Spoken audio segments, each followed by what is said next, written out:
먼저 2024년 개정세법부터 살펴보겠습니다.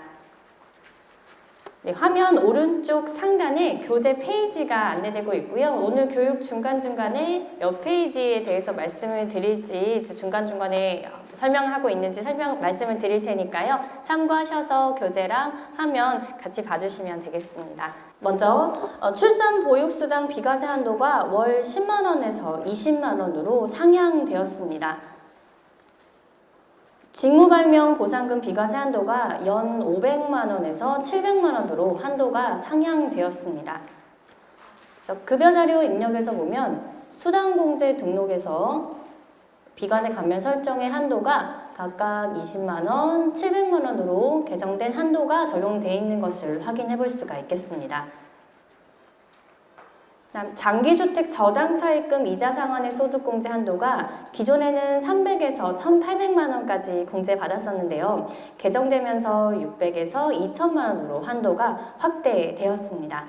그리고 2024년 이후 취득하는 주택의 경우에는 기준시가 6억 이하의 주택까지로 주택 요건이 개정되어 적용 대상 주택이 확대되었습니다. 상단에 연두색으로 보이는 이 화면은 2023년 연말정산 근로소득 원천징수 영수증 화면인데요. 주택자금에서 2023년도를 보면 한도가 300에서 1,800까지 공제를 받았다면 2024년도는 600에서 2,000만 원까지 개정된 공제 한도가 적용된 것을 확인할 수가 있겠습니다. 자녀세액공제 대상에 손자녀가 추가되었다는 내용입니다. 그리고 2명인 경우에는 종전에는 30만 원까지 자녀세액공제를 받았는데요. 35만 원으로 금액이 상향되었습니다.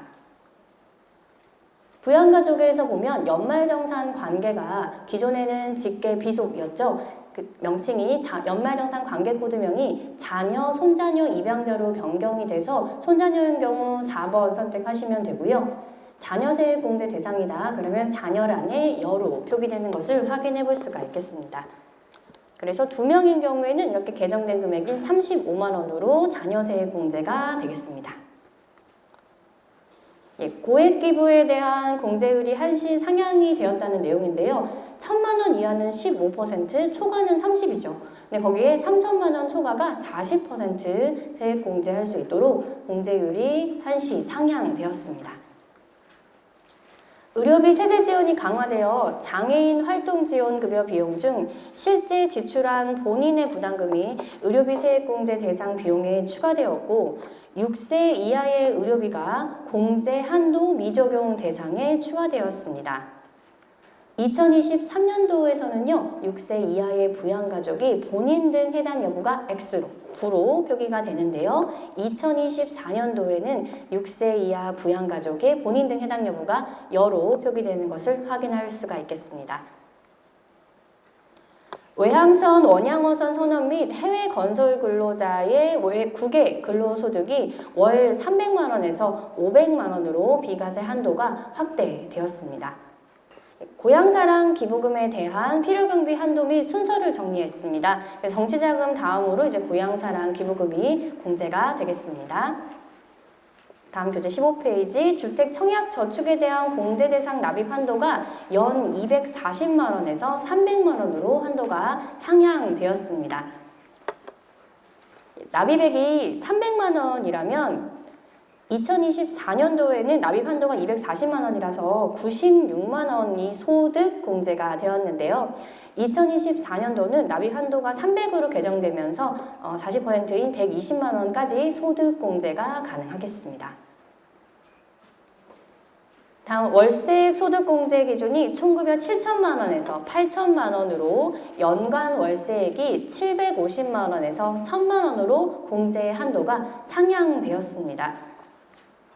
월세액이 2천만 원인 경우에 정산명세에서 봤을 때 세액공제 금액이 150만 원으로 계산된 것으로 확인되는데요.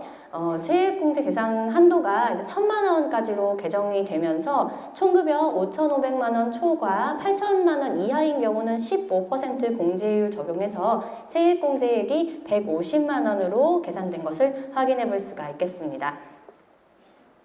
신용카드 소득공제에서 2023년 대비 5% 초과분 증가분에 대하여 10% 공제율을 적용하는 소비증가분 추가공제가 신설되었습니다. 네, 신용카드에서 봤을 때 소비증가분 2023년 전체 사용분과 24년 전체 사용분으로 금액을 구분을 해서 집계가 되는 화면이 추가된 것을 확인해 볼 수가 있겠습니다. 그래서 신용카드 등에서 봤을 때 소비증가분 10%로 공제율 계산해서 적용되는 것을 확인해 볼 수가 있겠고요. 예, 다음은 신설된 부분인데요. 결혼세액공제가 신설되었습니다. 2024년부터 26년도까지 혼인신고분에 대해서 생애 1회 50만 원 세액공제가 가능합니다.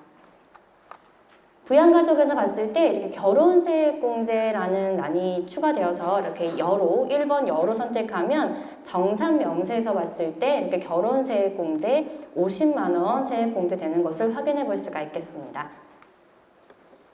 기업의 출산지원금 비과세 한도가 폐지되었는데요.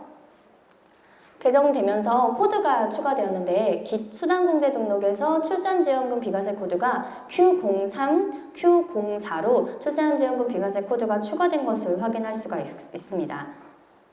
이 출산지원금을 받는 경우는 이 출산지원금 비과세 적용 명세서를 작성해야 하는데요. 출산지원 탭에 이렇게 출산지원금 불러오기를 하면 급여자료 입력해서 입력했던 출산지원금이 불러와지고 부양가족 중에서 가장 어린 자녀로 자동 반영되겠습니다. 물론 수정도 가능하고요. 자, 세액공제 합계액이 종합소득 산출세액을 초과했을 때 초과금액은 없는 것으로 하는데요. 이에 고향사랑 기부금도 포함되었다라는 내용입니다. 다음은 교재 21페이지입니다. 원천징수 이행상황 신고서의 납부 기간과 지금 현재 제출 기간 보고 가겠습니다. 월별 납부자인 경우에는 2025년 3월 10일까지 신고 납부하셔야 되고요. 반기별 납부자인 경우 환급 신청한다. 그러면 2025년 3월 10일까지, 환급 신청하지 않는 경우는 2025년 7월 10일까지 신고합니다. 거주자의 기타 소득, 그리고 이자 배당 소득, 비거주자 사업 소득, 비거주자 기타 소득 지급 명세서는 2025년 2월 28일까지 지급 명세서를 제출하셔야 하고요. 그 외 지급 명세서는 모두 2025년 3월 10일까지 제출해야 하니까 참고하셔서 연발정산을 진행해 주시기 바랍니다.